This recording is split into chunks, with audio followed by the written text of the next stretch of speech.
Supreme કોર્ટને 5 નવા જજ મળ્યા. કેન્દ્ર સરકારે સોમવારે 4 રાજ્યની હાઈકોર્ટના મુખ્ય ન્યાયાધીશો અને સુપ્રીમ કોર્ટના એક વરિષ્ઠ મહિલા વકીલને દેશની શીર્ષ અદાલતના જજ બનાવવાની મંજૂરી આપી હતી.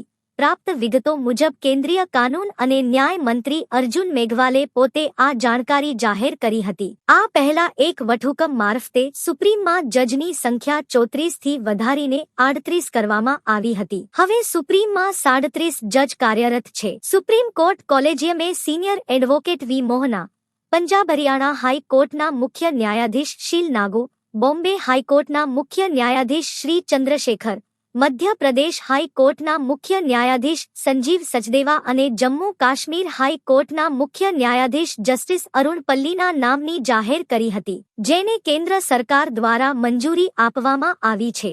આ દરમિયાન વરિષ્ઠ અધિવક્તા વી મોહનાએ ઇતિહાસ રચ્યો છે.